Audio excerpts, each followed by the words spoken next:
सभ्य समाज का असली चेहरा आपको देखना होगा। ये नेशनल प्राइम टाइम उन तमाम लोगों के लिए देखना ज़रूरी है जो इंटरनेट का इस्तेमाल कर रहे हैं, जो रील्स देखते रहते हैं, इंस्टाग्राम और फेसबुक वीडियो स्क्रॉल करते रहते हैं और जो चीज़ ऑनलाइन उनको दिखती है वो मान लेते हैं। अगर आप ऐसा कर रहे हैं तो समझ लीजिए जो आज मैं आपको बताने वाला हूं, आप भी इसका शिकार हो सकते हैं, जो वारदात आज आपको बताने वाला हूं। और ये सभ्य समाज के द्वारा बड़ा लेवल का काम किया गया है, उसी से जुड़ी हुई पहली खबर आपको बता रहा हूं। याद रखिएगा, अगर आप मोबाइल चलाते हैं, इंटरनेट चलाते हैं, इंटरनेट डेटा इस्तेमाल करते हैं और सोशल मीडिया इस्तेमाल करते हैं तो आपके लिए खबर ज़रूरी है। अगर आपके घर में कोई महिला है, बेटी है, आपकी बिटिया कॉलेज जाती है, ऑफिस जाती है, पढ़ाई लिखाई करती है या सिर्फ घर में रहती है, लेकिन वो ऑनलाइन इंस्टाग्राम, फेसबुक ये सब चीज़ें देखती है, तो आपके लिए ज़रूरी है कि खुद भी देखिए और उनको भी दिखाइए।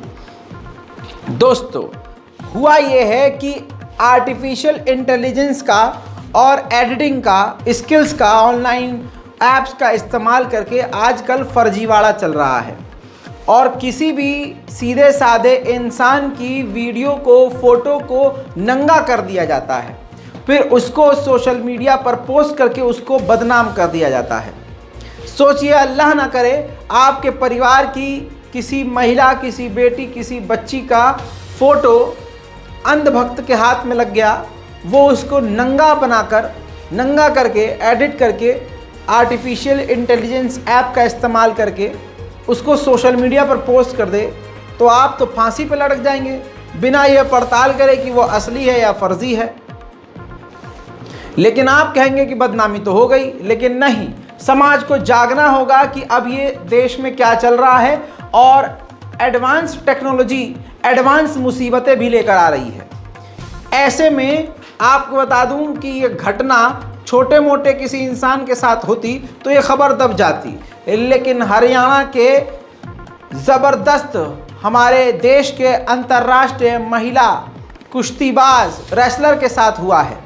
उनकी एक वीडियो को एडिट किया गया और एक पुरुष खिलाड़ी के साथ ही उनकी नंगी वीडियो बनाकर अपलोड कर दी गई। दोस्तों, ये खिलाड़ी कौन है उनका नाम क्लियर नहीं है, लेकिन ये देखिए दैनिक भास्कर की पूरी रिपोर्ट मौजूद है जिसमें अश्लील वीडियो इंटरनेशनल वुमेन की एडिट की गई। लाल घेरे में मौजूद ये सनातन धर्म का हिंदू व्यक्ति जो संस्कारी समाज से आता है, आपको बता दूं कि जिंद की पुलिस ने इसको गिरफ्तार किया है। इस बंदे का नाम अमित, यानी उर्फ इसका रावण नाम है, अमित नाम है, बहुसंख्यक समाज से है। आपको सबसे बड़ा झटका लगेगा कि इसने किसी ऐरे गहरे इंसान की वीडियो फोटो एडिट नहीं की। इसने जो ब्रजभूषण पर जिस महिला रेसलर्स ने आरोप लगाया था और लगभग महीने भर जंतर मंतर पर बैठकर न्याय की मांग की थी, जिन्होंने लाठी खाई थी, जिन्होंने पत्थर खाए थे, जिन्होंने गद्दारी जैसे जुमले सुने, उन महिलाओं में से 2-3 महिलाओं में से एक महिला है। ये तस्वीर उन्हीं महिलाओं की है, इन्हीं खिलाड़ियों में से किसी एक महिला, जिनका नाम मुझे तो पता है, लेकिन देखिए मैं आपके सामने नाम नहीं रख सकता। अब आपको बता दूं कि इन्हीं में से वो महिला खिलाड़ी जो भारतीय जनता पार्टी के एक बड़े नेता के ऊपर खुलासे कर रही थी कि वो महिलाओं के साथ बदतमीज़ी करता है, लड़कियों के साथ अश्लील हरकतें करता है, उनके जिस्म को छूता है, और आप समझ सकते हैं कि कितनी घटिया हरकतें वो करता था। लेकिन मेरे दोस्तों, अचानक से क्या हुआ कि इस व्यक्ति ने उसी खिलाड़ी की वीडियो और फोटो को एडिट किया और बदनाम कर दिया। दोस्तों, खिलाड़ी के पिता ने FIR करी और 24 घंटे के अंदर इसको ट्रैक करके गिरफ्तार कर लिया गया। बहुसंख्यक समाज से आया हुआ व्यक्ति बहुसंख्यक समाज की ही इस देश की बेटी को बदनाम कर रहा था। जब इससे पूछा गया कि ऐसा तुमने क्यों किया, तो इसने बोला कि मुझे अपने फॉलोअर्स बढ़वाने थे। तो आप समझिए, ये जवाब सही नहीं है, ये झूठा जवाब है। पुलिस ने बड़ी आसानी से एक्सेप्ट कर लिया कि और इसे फॉलोअर बढ़ाने के लिए कोई इस तरह का कदम नहीं उठा सकता। हकीकत दूसरी है दोस्तों, इसको भारतीय जनता पार्टी के किसी नेता ने बोला होगा कि इसने मुझे बदनाम किया है, अब तू इसकी वीडियो एडिट करके इसको बदनाम कर दे। इस बात को, इस मेरी जो बात मैंने बोली है, इस हिसाब से जब जांच की जाएगी पुलिस प्रशासन के द्वारा, तो हो सकता है बहुत सारे सच खुले। दोस्तों, ऐसा देश में हो रहा है। सोचिए, जब अंतर्राष्ट्रीय खिलाड़ी के साथ ऐसा हो रहा है, तो आप भी जब किसी लड़की, अपने ख़ानदान के किसी लड़के या किसी और का इस तरह का नंगा अश्लील वीडियो देख लें, तो तुरंत लाठी लेकर चढ़ न जाएं, तुरंत गर्दन न काट दें, तुरंत पिटैया न कर दें। समझिए कि ये कोई एक बड़ी साजिश भी हो सकती है। दोस्तों, हरियाणा की पुलिस ने पूरी इन्वेस्टिगेशन करी तो पता चला कि ये बीए का स्टूडेंट है अमित, इसका नाम रावण भी है, और इसने पॉर्न वीडियो एडिट की थी एक, मतलब मैं नाम नहीं ले सकता, वुमेन रेसलर की। और पुलिस ने ये भी इन्वेस्टिगेट किया क्या वो वीडियो सच्ची है, तो पता चला कि वो वीडियो एडिटेड है, फेक है। समझ में आया खेल कितना बड़ा चल रहा है। इसी तरह से मेरे देश की, इस मुल्क की मुसलमान कौम की बेटियों, खुद को संभाल कर रखो। तुम प्यार के नाम पर गलत रास्ते पर जाकर पूरी कौम को धोखा दे रही हो। ये मत सोचो कि मेरा जिस्म, मेरा मन और मेरा दिल है, ऐसा यहाँ नहीं हो सकता। ये पाकिस्तान नहीं है। आई बात समझ में? तुम्हारी गलती की वजह से पूरी कौम पर उंगली उठती है, लेकिन तुम पर अजाब आने के बावजूद, तुम लाखों मिसाल देखने के बावजूद इबरत हासिल नहीं करती। अब आपके सामने ये टेलीग्राम हिंदुत्व के आतंकवादी ग्रुप का है। आप टेलीग्राम इस चैनल यानी ग्रुप का नाम भी देख लीजिए पहले, कट्टर सनातनी। जी हाँ, जिसमें 1549 मेंबर हैं। दोस्तों, आप समझिए कि इस मज़हब के लोग भारत का झंडा और भगवा झंडा लगाकर अपने धर्म के नाम का इस्तेमाल करके आखिर कर क्या रहे हैं। अब देखिए क्या हुआ है। इस पे एक हिंदू व्यक्ति ने, सनातनी ने फ़ोटो भेजा है और लिखा है कि मैंने मुल्ली को पटाया है। इसका कोई आर्टिफिशियल इंटेलिजेंस यानी एआई से न्यूड यानी नंगा फ़ोटो बना सकता है? तो राम राम नाम का व्यक्ति लिखता है कि हाँ, यानी ये बना सकता है। तो सनातनी ने, जिसका अकाउंट का नाम सनातनी है, उसने लिखा कि बना के मुझे शेयर करो, यानी नंगी वीडियो इसकी कर दो, फ़ोटो नंगा कर दो, इसको नंगा कर दो और उसका फ़ोटो मुझे भेज दो। अब फिर इसके बाद अगर वो फ़ोटो आई होगी तो उसने इस मुस्लिम लड़की की फ़ोटो को कहाँ और किस तरह से शेयर किया होगा, आप सोच और समझ सकते हैं। इसी तरह से दोस्तों, ख़ास समुदाय के, बहुसंख्यक समुदाय के संस्कारी लोग सारी दुनिया में फर्जीवाड़ा करके नफरत फैला रहे हैं और पूरी ही, अब तो सिर्फ भारत का नहीं, पूरी दुनिया का माहौल ख़राब करने की कोशिश कर रहे हैं। ये भगवान का नाम लेते हैं और अपने ही भगवान को तोड़कर दूसरों पर इल्ज़ाम लगा देते हैं। इससे ज़्यादा कोई क्या गिरेगा। अब ये खबर अंतर्राष्ट्रीय है। ऑस्ट्रेलिया की पुलिस ने क्वींसलैंड के इलाके में एक वारदात का पर्दाफाश किया है। स्क्रीन पर मौजूद इस अखबार की कटिंग को देख लीजिए और दूसरी तरफ ये टाइम्स ऑफ इंडिया का पूरा आर्टिकल यानी सोर्स यानी सबूत मौजूद है। मेरे दोस्तों, क्वींसलैंड के इलाके में हिंदू आतंकवादियों ने ऑस्ट्रेलिया में अपने ही मंदिर के ऊपर हमला किया। सीसीटीवी फुटेज को बंद करके पेंट कर दिया भगवान की मूर्ति और दीवारों पर, और फिर इल्ज़ाम लगा दिया सिखों पर और कह दिया कि ये भगवान के विरोधी हैं, हिंदू विरोधी हैं और खालिस्तानी हैं। दंगे भड़काने की कोशिश करी, लेकिन वहाँ उत्तर प्रदेश पुलिस नहीं है कि आसानी से जो बहुसंख्यक समाज कह दे वो मान ले। पूरी तरह से इन्वेस्टिगेशन करी, पता चला कि ये पूरी फेक न्यूज़ है। जिसके बाद पुलिस ने, ये अखबार में आपके सामने है, पुलिस ने खुद माना, खुद इस बात को कहा कि हिंदुओं ने ही अपने ही मंदिर के ऊपर ग्राफिटी, वो पेंटिंग करी थी और माहौल ख़राब करने की कोशिश करी थी।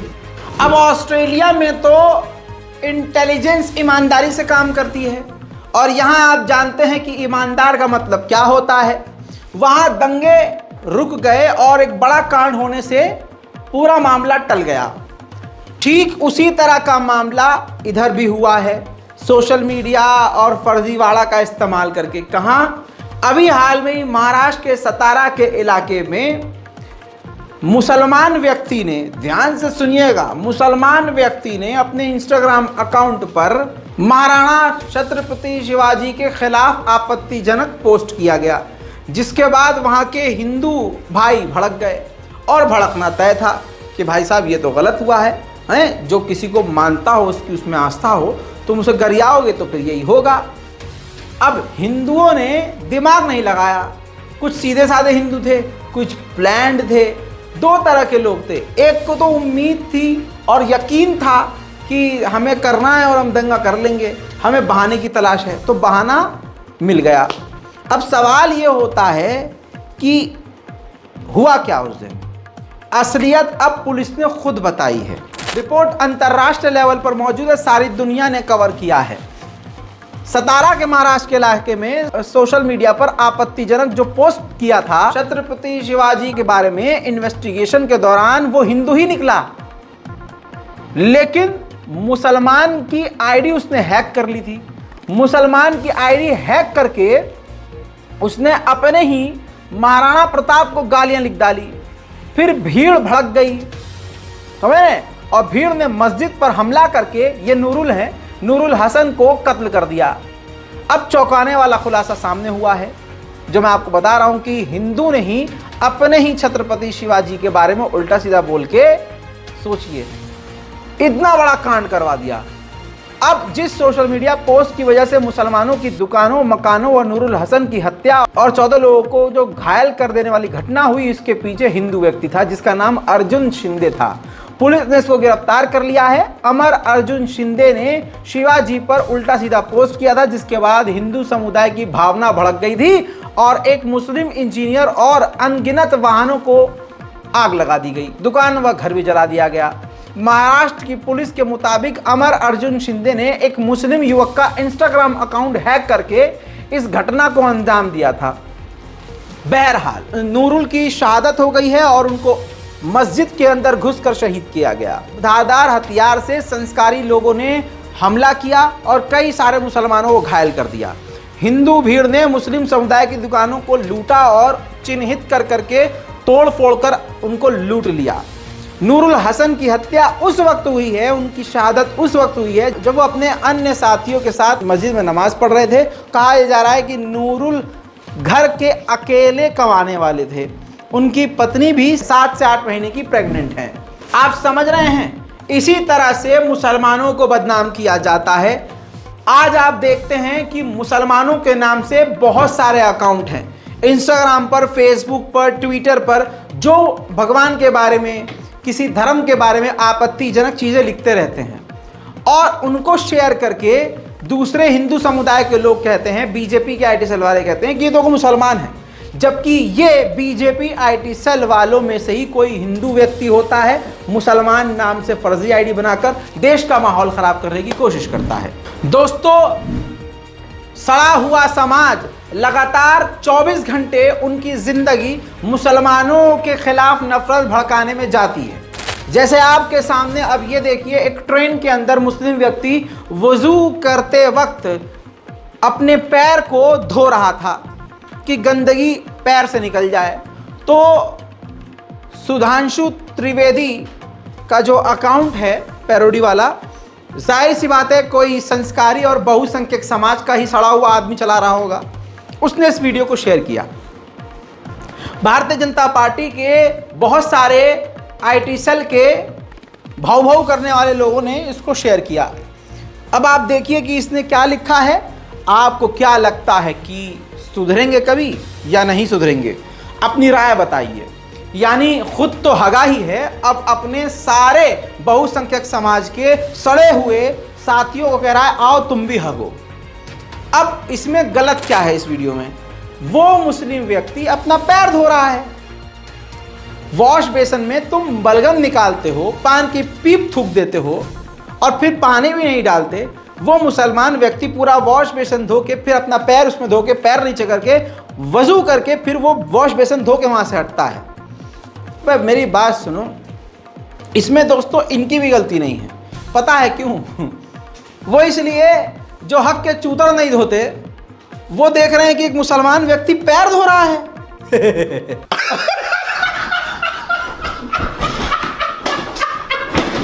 दोस्तों आइए, ये जो पैर धोता देख के जिसका जो है भावनाएं आहत हो रही हैं, इनकी असलियत क्या है बताऊं?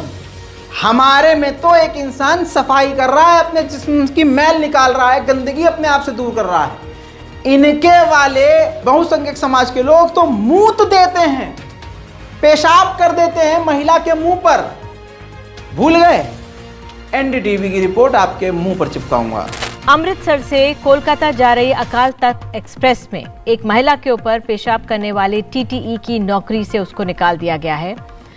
रेल मंत्री अश्विनी वैष्णव के निर्देश पर लिया गया है ये सख्त एक्शन। आपको बता दें कि रविवार रात को 12 बजे के करीब बिहार के रहने वाले टीटीई मुन्ना कुमार ने महिला के सर पर पेशाब कर दिया। बताया जा रहा है कि टीटीई मुन्ना कुमार उस समय नशे में धुत था और साथ ही सफर के दौरान और छुट्टी पर चल रहा था। जीआरपी लखनऊ ने टीटीई मुन्ना को गिरफ्तार कर लिया है। दोस्तों क्या कहें, क्या कह सकते हैं। एक चीज और मैंने देखी, इनके यहाँ की जो भूतनियां होती हैं चुड़ैल, उनको बर्फी चाहिए होती है। बर्फी खाऊंगी। हाय हाय, कौन तो जा खिला देंगे तो या नो तुम्हारे यहाँ पर भी खड़ा हो जाए।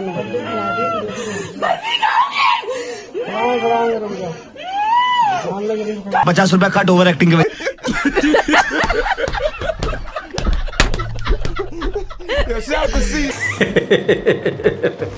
मेरे दोस्तों, इनको लगता है कि अब्दुल सिर्फ पंचर बनाते हैं। ना मेरी जान, अब्दुल आण भक्तों को मामा भी बनाते हैं। स्वरा भास्कर प्रेग्नेंट हो गई हैं माशाअल्लाह, और किससे हुई हैं और कब शादी हुई, किससे शादी हुई, सब पता है। तो आण भक्तों मामा बनने वाले हो। अब्दुल का जिगर देखो कितना बड़ा है? तुम सबको एक झटके में मामा बना रहा है। ये मिठाई भी बांट दीजिए, खुशी का मौका। तो साला ये दुख का खत्म नहीं होता बे। हकीकत यह है कि अब्दुल और मियाँ भाई यानी दोनों तो एक ही है ना, तो हम लोगों का कोई तोड़ ही नहीं है। डरते हैं, खौफ खाते हैं, खतरे में पड़ जाते हैं। अब आपको बता दूं, सिराज ने 6 विकेट चटकाए और जितने ओवर मिलते वो हर ओवर में और भी विकेट चटका सकते थे और दुनिया में सबका रिकॉर्ड तोड़ सकते थे। अब आपको बता दूं, स्टेटमेंट आया है इंडियन कैप्टन का। उन्होंने कहा है, रोहित शर्मा ने, कि मैं मोहम्मद सिराज को एक और ओवर देना चाहता था, लेकिन मुझे ट्रेनर से मैसेज आया कि उन्हें अब और ओवर मत देना। हमने ऐसा इसलिए किया ताकि सिराज के शरीर पर और दबाव न बने। यह बात कहीं से कहीं तक आपको समझ में नहीं आ रही होगी। रोहित शर्मा ने कहा कि हमारे जो ट्रेनर्स हैं उन्होंने कहा कि अब सिराज को ओवर और मत देना। हकीकत यह है वो ट्रेनर कोई और नहीं, सड़े हुए दिमाग का गौतम गंभीर रहा होगा, क्योंकि वो बिल्कुल स्टंप पागल हुआ है। वो बंदा कोहली से चिढ़ रहा है, वो बंदा मिडिल फिंगर दिखा देता है ऑडियंस को, फिर पब्लिक में जाकर दुनिया के सामने आगे बोलता है, मीडिया के सामने आकर, कि पाकिस्तान जिंदाबाद के नारे लगाए जा रहे थे इसलिए मैंने मिडिल फिंगर दिखाई दी। फिर बाद में फैक्ट चेक होता है तो पता चलता है कि झूठ बोल रहा था। तो देखिए, भारतीय झूठा पार्टी से जो जुड़ गया वो सच से बहुत दूर हो गया। दूसरी तरफ दोस्तों, उसी गौतम गंभीर को यह डर होगा कि अगर सिराज को 2 और ओवर दे दिए तो पता चला कि 8 से 9 विकेट वही उड़ा लेगा। जितना दुनिया में फिलहाल बचे कुछ लोग हमें जानते भी हैं वो तो भूल ही जाएंगे और एक मुल्ला इतिहास रच देगा। हकीकत यही है दोस्तों। सड़ा हुआ समाज मुसलमानों पर इल्ज़ाम लगा देता है कि अरे देखो प्यार किया था उससे, मुल्ले ने इतने टुकड़े कर दिए, लेकिन अपने ही गरीबान में झांक के देखते नहीं हैं। इनका गरीबान इतना गंदा है कि शायद इनको खुद उल्टी आ जाती होगी। दैनिक भास्कर की पूरी रिपोर्ट मौजूद है। एक सनातनी व्यक्ति ने हरियाणा में अपने लिव इन पार्टनर का कत्ल कर दिया। संदीप उस आतंकी का कातिल का नाम है जिसने सरोज बहुसंख्यक समाज हिंदू ही लड़की को मार डाला। कैसे? चुन्नी से गला घोट के। और खुद फिर वो पुलिस स्टेशन गया और कहा कि जी मैंने सरोज का, अपनी गर्लफ्रेंड का कत्ल किया है। और दोस्तों इसके बाद उस सनातनी को, उस हिंदू समाज के संदीप को गिरफ्तार कर लिया गया है। अब देखिए, ये सड़े हुए समाज की बात नहीं है, ये हमारा जो पूरे भारत का कल्चर है ना, वो जिस तरह से गंदा हो रहा है उसकी वजह से हो रहा है। यहाँ हिंदू मुसलमान की बात नहीं है। बात यह है कि यहाँ सनातनी ने ही, हिंदू धर्म के व्यक्ति ने ही हमारी हिंदू देश की बेटी का कत्ल कर दिया। अब सवाल यह है कि क्या भारत की संस्कृति, हिंदुत्व में या इस्लाम में ये चीज़ जायज़ है, लिव इन रिलेशनशिप में रहना? शादियाँ कामयाब कहाँ हो रही हैं भैया? पहले बड़े बुजुर्ग कहते थे कि अगर पति पत्नी में लड़ाई हो रही है तो बच्चा होने के बाद बच्चे के नाम पर पति पत्नी कम से कम बच्चे का मुंह देख के सही से रह लेते थे। बच्चा पति पत्नी के रिश्ते को टूटने नहीं देता था। लेकिन आज ज़माना इतना एडवांस और दिमाग इतना गंदा हो चुका है कि ज़रा सी देर में लड़की क्या करती है, चाहे बच्चे दो हों, पति से ज़रा सी बात हो गई, चल तो चल, निकल तू, मुझे नहीं रहना तेरे साथ, वो अलग हो जाती है। फिर अलग होके अब जी तो मन चलता है, तड़प तो होती है, बेचैनी होती है, जिस्म में सुरसुरी भी उठती है। फिर ऐसे में अपनी ज़िंदगी में वो किसी और लड़के को लेके आती, फिर उनके साथ वो अपना उनका सब कुछ शुरू हो जाता है बिना शादी के। लेकिन भारत का संविधान और कोर्ट इसकी इजाज़त भी देता है। क्या करें? कुछ कर ही नहीं सकते भाई साहब, लड़का बेचारा बर्बाद, इसमें हम क्या कह सकते हैं। लेकिन यहाँ बात समझने की है कि यहाँ कल्चर बिगड़ रहा है। कल्चर इतना बिगड़ रहा है कि आज ये सब हो रहा है। ये भी मामला ऐसा ही है। कहा जा रहा है कि 8 महीने पहले ये जो लड़की थी जिसका नाम सरोज था, उसने अपने पति को छोड़ दिया और दूसरे इलाके में जाकर रहने लगी। वहीं उसकी मुलाकात संदीप से हुई और ये जो बिटिया थी, ये लड़की थी, ये खुद 2 बच्चों की माँ थी, बच्चों के साथ रहती थी। संदीप ने भी इस लड़की को एक्सेप्ट किया, जब तक मन किया उसने उसके जिस्म के साथ खिलवाड़ किया। और ये वजह सामने नहीं आई है कि संदीप ने ऐसा क्यों किया, लेकिन संदीप ने अपने लिव इन पार्टनर का कत्ल कर दिया। सोचिए, इस देश के प्रधानमंत्री ने कहा था बेटी बचाओ बेटी पढ़ाओ, लेकिन मुसलमान, देखिए बेटियां तो देश में सुरक्षित है ही नहीं, लेकिन मुसलमान, ईसाई समुदाय और दलित समुदाय की लड़कियां बिल्कुल भी सेफ नहीं हैं। बहुसंख्यक समाज खुल्लम खुल्ला अल्पसंख्यकों की महिलाओं का खुले में अपहरण और बलात्कार कर रहे हैं। अब ये जो वारदात आपको बता रहा हूं, दिल को दहला देने वाली है और पहले ही बता रहा हूं, सतर्क रहिएगा। ग्राम फिकराही, सहरसा, बिहार का मामला है। नाबालिग मुस्लिम लड़की का हिंदू लड़कों ने किडनैप कर लिया। हिंदू समुदाय अब जो है मुस्लिम परिवार पर एफआईआर वापस लेने का दबाव बना रहा है, धमकी दे रहा है। देखिए, एफआईआर में रत्नेश यादव, स्वर्ण यादव, रवीन यादव, पप्पू यादव, अखिलेश यादव, सोनू कुमार और अमर यादव ने मजहर खान की नाबालिग बच्ची को, जिनका नाम गुलफ्शा है, 2 सितंबर को किडनैप कर लिया था। और बिहार की पुलिस अब तक नाबालिग लड़की को, उस बच्ची को ढूंढ नहीं पाई और कोई सख्त कार्रवाई नहीं कर रही है। लड़की के पिता को और परिजनों को रत्नेश यादव और उसके परिवार वाले धमकी दे रहे हैं कि एफआईआर वापस ले लो और अगर ऐसा नहीं किया तो दूसरी बच्ची को भी अगवा कर लेंगे। और हिंदू समुदाय के लोग तमाम इकट्ठा होकर एफआईआर वापस लेने की धमकी दे रहे हैं और कह रहे हैं अगर ऐसा नहीं किया तो अंजाम बुरा होगा। दोस्तों, पूरा परिवार व आसपास के बाकी मुसलमान परिवार भी अब डर चुके हैं और बिहार की पुलिस इस पर खामोश है। तो ये है भारत के मुसलमानों का हाल और भारत की मुस्लिम लड़कियों का हाल। दिन दहाड़े वो हमारी बेटियों को किडनैप करेंगे, बलात्कार करके जिस्म के टुकड़े करके फेंक देंगे। और अगर हम एफआईआर करेंगे और सोशल मीडिया पर आवाज़ उठाएंगे तो वही बलात्कारी और कातिल कहेंगे कि सुनो, दूसरी भी बिटिया का बलात्कार करेंगे, उसको भी किडनैप कर लेंगे, एफआईआर वापस ले लो वरना। उधर जैसे मैंने आपसे हमेशा कहा है कि ये गोदी मीडिया सब मिलकर काम करते हैं। हकीकत ये है कि अगर आप चेक करेंगे तो ये भी पता चलेगा, हो सकता है कि ये सब के सब जो सुअरों का झुंड है ये किसी एक व्हाट्सएप ग्रुप में एक साथ शामिल हों और साहिब का एक ही बार मैसेज आता हो कि सबको यही करना है और वो यही करते हों। क्योंकि ये तस्वीर देखिए, सुधीर तिहाड़ी ने शेयर करिए, लिखा है कि #G3 ऑफ #G14। ठीक है, यानी जो 14 पत्रकारों को बैन किया गया है उनके ये 3 लिखता है कि G3 हैं, हम 3 हैं उनमें से। तो दोस्तों ये सोच रहा है कि G जो है ग्लोबल के लिए होगा, लेकिन मैं इस पत्रकार को बताना चाहता हूं कि G फॉर गद्दार भी है। तो तुम 3 गद्दार हो। G फॉर 3 वो भी होता है, वो नहीं बोल सकते। तू समझा? हाँ। नहीं, तू समझा नहीं। G फॉर गोदी मीडिया तो होता ही होता है, इसके अलावा G फॉर और क्या क्या होता है, हाँ, इनके लिए क्या मैच करता है बताइएगा कमेंट में। देश में आतंकियों जैसा रवैया, गुंडे मवाली जैसा रवैया भारतीय जनता पार्टी के लोगों का है।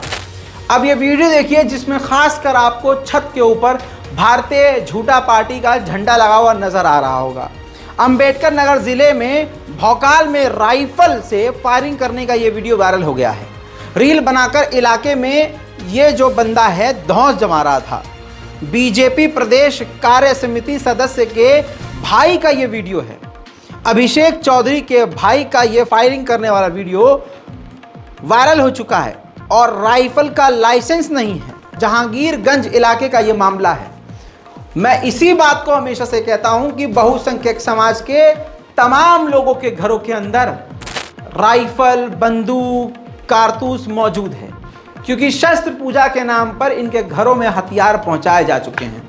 जिनसे बर्दाश्त होता है वो पेट में हजम कर लेते हैं, दफना देते हैं, किनारे छुपा कर, लेकिन टाइम आएगा तब निकालेंगे। कुछ ऐसे होते हैं कि इनको पता होता है कि मोदी जी कुछ करेंगे नहीं, आरएसएस की सरकार है और ये हथियार देने वाली आरएसएस है, समझ रहे हैं, तो ये खुला शो ऑफ करना शुरू कर देते हैं। उधर सुप्रीम कोर्ट ने लताड़ लगाते हुए कहा है कि न्यूज़ चैनल जो हैं वो नफरत फैलाने का अड्डा बन चुके हैं और नफरत फैलाने वाली मशीन बन चुके हैं। न्यूज़ चैनल का सेल्फ रेगुलेटरी सिस्टम सख्त होना चाहिए। सुप्रीम कोर्ट ने NBDA को नई गाइडलाइन बनाने को 4 हफ्ते का समय दिया है। सुप्रीम कोर्ट ने सोमवार यानी 18 सितंबर को कहा कि हम न्यूज़ चैनल की निगरानी करने वाले सेल्फ रेगुलेटरी मैकेनिज्म को सख्त करना चाहते हैं। कोर्ट ने news broadcast and digital association को नई गाइडलाइन लाने के लिए 4 हफ्ते का समय दिया है दोस्तों। दरअसल NBDA ने कहा कि हम नई गाइडलाइन करने के लिए अपने मौजूदा अध्यक्ष जस्टिस रिटायर्ड जो हैं AK सीकरी और पूर्व अध्यक्ष RV रविंदर के साथ चर्चा कर रहे हैं। इसके जवाब में CJI जस्टिस चंद्रचूड़ ने कहा कि जस्टिस JB पारदीवाल और जस्टिस मनोज मिश्रा की बेंच ने ये बातें कही। दोस्तों साफ साफ कहा गया है सुप्रीम कोर्ट के द्वारा कि हम नफरत को हवा नहीं दे सकते। यूके में एक चैनल पर भारी जुर्माना लगा था, हमारे यहाँ ऐसा नहीं है, उनसे सख्ती नहीं हो रही है। अगर मंजूरी मिलती है तो हम जुर्माना भी लगा सकते हैं और उन्हें ऑफ एयर भी यानी बंद भी कर सकते हैं। सुप्रीम कोर्ट ने यह भी कहा कि 15 साल से जो जुर्माने की रकम है वो भी बढ़ाई नहीं गई है। सुप्रीम कोर्ट पहले यह भी बोल चुका है कि चैनल भड़काऊ बयानबाजी के प्लेटफॉर्म बन गए हैं। प्रेस की आज़ादी अहम है, लेकिन बिना रेगुलेशन के टीवी चैनल हेट स्पीच का जरिया बन गए हैं। उम्मीद करते हैं दोस्तों कि सुप्रीम कोर्ट जल्द से जल्द सख्त कार्रवाई करेगा और जो खासकर ये नफरत फैलाने वाले चैनल हैं उनको बंद करेगा। नेशनल प्राइम टाइम में इतना ही। जय हिंद।